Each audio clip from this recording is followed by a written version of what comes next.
بسم اللہ الرحمن الرحیم۔ سامعین محترم، آج کی ویڈیو میں 7ویں امام موسیٰ کاظم علیہ السلام کی شہادت کا درد بھرا واقعہ آپ کی سماعتوں کی نظر کروں گی۔ یہ درد بھرا واقعہ سن کے آپ کی آنکھوں سے آنسو رواں ہو جائیں گے، لیکن ویڈیو شروع کرنے سے پہلے میری ان سامعین سے درخواست ہے جو میرے چینل پر نئے ہیں وہ ویڈیو کو لائک اور چینل کو سبسکرائب کرنا مت بھولیں۔ مولا پہ انتہائی اسیری گزر گئی، زندان میں جوانیوں پیری گزر گئی۔ سامعین، حضرت امام موسیٰ کاظم علیہ السلام 14 سال بنی عباس کے دور ملوکیت میں تنگ و تریک قید خانہ میں قید رہے۔ اگر مولا کھڑے ہوتے ہیں تو قید خانہ کی چھت نیچی ہے، اور اگر بیٹھتے ہیں تو پاؤں نہیں پھیلتے۔ گویا اسی تنگ و تریک کوٹھری میں فرزند رسول قید ہیں۔ ادھر ہارون رشید چاہتا ہے کہ امام علیہ السلام شہید کر دیے جائیں اور میرے ذمہ خون بھی ظاہر نہ ہو، لہٰذا اس نے بہت سی تدابیر اختیار کی، یہاں تک کہ افریقہ کے جنگلوں سے کچھ جنگلی آدمی جو یہ جانتے ہی نہیں تھے کہ انسانیت کیا شے ہے، جانوروں کی طرح انہیں وہاں سے گرفتار کروا کے بغداد منگوایا گیا۔ انہیں شراب پلائی گئی اور جب وہ بالکل وحشی بن جاتے تو انہیں ایک ایک تلوار دے دی جاتی اور کہا جاتا کہ سامنے والی چارپائی پر پڑی ہوئی چادر کے نیچے والی لکڑی پر زور زور سے تلواریں مارو۔ گویا وہ اس طرح مشق کرتے رہے۔ جب 40 دن گزر گئے تو ان کا محرک جو مشق کروا رہا تھا انہیں لے کر قید خانے میں پہنچ گیا۔ ادھر امام چادر اوڑھے ہوئے لیٹے تھے۔ ان وحشیوں کو شراب پلا کر تلواریں دی گئی تھی، کیونکہ لکڑی پر تلواریں مارنے کی انہیں عادت تو پہلے ہی سے تھی، لہٰذا امام علیہ السلام کی طرف اشارہ کر کے کہا گیا کہ ان کے جسم پر تلواریں مارو۔ چنانچہ انہوں نے اپنی عادت کے مطابق تلواریں کھینچی اور ادھر امام علیہ السلام نے اپنے منہ سے کپڑا ہٹایا۔ اب جو ان وحشیوں نے چہرہ امام علیہ السلام دیکھا تو تلواریں پھینک کے امام کے قدموں پر گر گئے۔ اب جو شخص انہیں لے کر آیا تھا وہ یہ منظر دیکھ کر فوراً ہارون کے پاس پہنچا اور کہنے لگا، غضب ہو گیا، وہ وحشی بجائے قتل امام کرنے کے ان کے قدموں پر گر گئے ہیں۔ چنانچہ ہارون نے انہیں بلوایا اور پوچھا تو انہوں نے جواب دیا کہ ہم نے اسے پہچان لیا۔ بادشاہ نے پوچھا، وہ کون ہے؟ انہوں نے کہا کہ جب ہمارے جنگلوں میں بارش نہیں ہوتی تو یہ انسان وہاں پہنچ کر بارش برساتا ہے۔ سامعین، یہ ہے شان امامت۔ اگر دنیا اس کو گھٹانا چاہے تو اللہ کی دی ہوئی نعمت ہے جو کسی کے گھٹانے سے گھٹائی نہیں جاتی۔ سامعین، امام علیہ السلام کو زندگی کے آخری ایام میں جس زندان میں رکھا گیا اس زندان کی دیوار میں لوہے کی سلاخیں لگی ہوئی تھی اور ایک روشن دان بنا ہوا تھا۔ جو مسافر گزرتا وہ اس میں جھانک کر دیکھتا، وہ دیکھتا کہ ایک سفید چادر پڑی ہوئی ہے۔ ایک مرتبہ ایک بڑا پریشان مسافر گزرا، وہاں سے امام علیہ السلام نے سجدے سے سر اٹھایا۔ اس مسافر نے روشن دان سے جھانک کر دیکھا اور کہنے لگا، اے قیدی، میں نے سنا ہے اللہ قیدیوں کی دعا بڑی جلد قبول کرتا ہے۔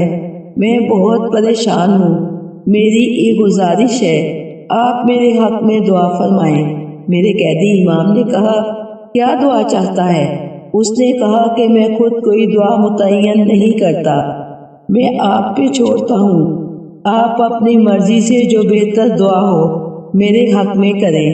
میرے مولا نے عجیب و غریب دعا کی، دعا کے لیے ہاتھ بلند کیے اور ارشاد فرماتے ہیں، میں تیرے لیے یہ دعا مانگتا ہوں کہ خدا تجھے کبھی کسی مسلمان کا قیدی نہ بنائے۔ وہ شخص گھبرا کر کہتا ہے، آپ نے یہ دعا کیوں کی؟ کہا، مجھے جتنا تجربہ ہے کسی اور کو اتنا تجربہ نہیں ہو سکتا۔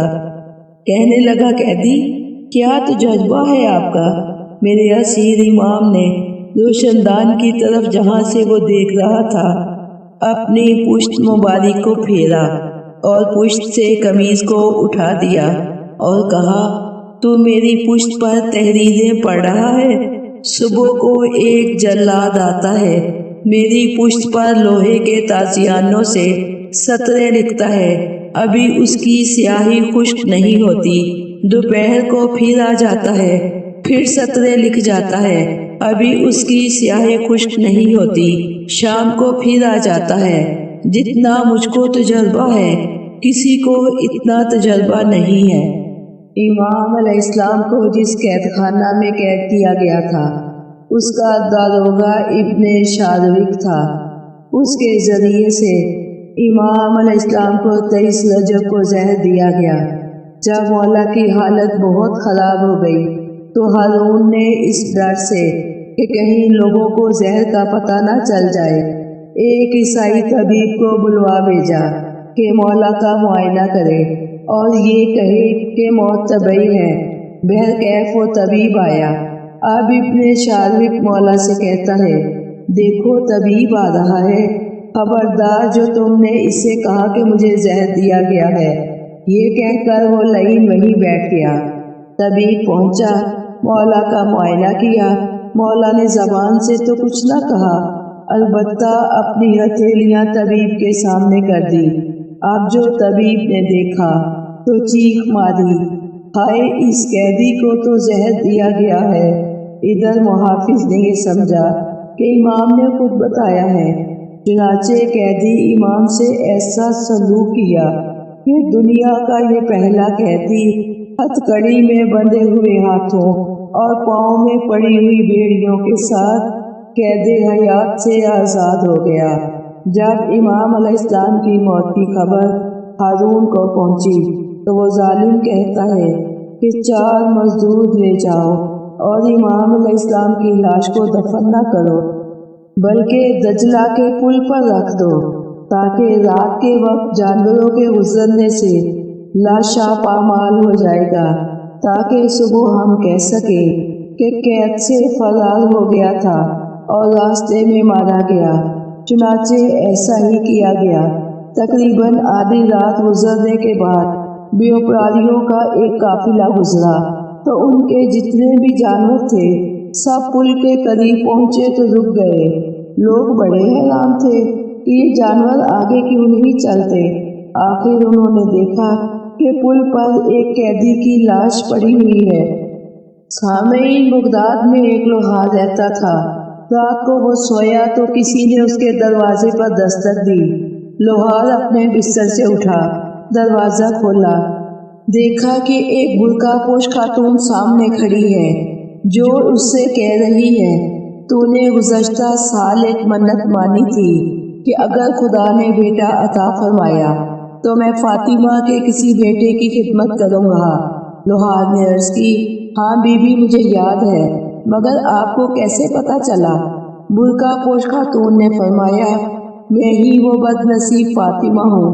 لہٰذا لوہار سر جھکائے ہوئے اس برقع پوش بی بی کے ساتھ ساتھ چل پڑا اور جب پل پر پہنچا تو بی بی نے عرض کی، یہ ہے میرا بیٹا، اس کی ہتھکڑی اور بیڑی اتار دو۔ لوہار نے بسم اللہ پڑھ کے امام مظلوم کی ہتھکڑی اور بیڑیاں اتار دی۔ میں کہتی ہوں بی بی آپ لوہار کو بلانے گئی تھی، اس سے اندازہ ہوتا ہے کہ آپ کو اس بیٹے کا بڑا درد تھا، لہٰذا دنیا والے آپ کی سنت کو پورا کرتے ہوئے 25 رجب کو آپ کے اس پوتے کا غم مناتی ہے، ان کے مصائب پر گریہ کرتی ہے۔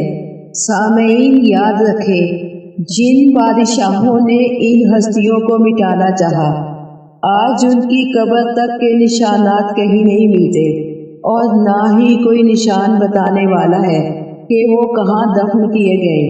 لیکن قاسمین میں جہاں میرے امام علیہ السلام کا روضہ ہے، ذرا وہاں جا کر دیکھو، جہاں دنیا کے بڑے بڑے شہنشاہ اپنے تاج ہاتھوں میں لیے سر جھکائے ہوئے کھڑے ہیں۔ جہاں طوبا کا سایہ ہے، جہاں حوریں دست بستہ کھڑی ہیں، جہاں کوثر کا کنارہ ہے، جہاں جنت کی بہاریں ہیں، جہاں ایمان ملتا ہے، جہاں اسلام کا تعارف ہوتا ہے۔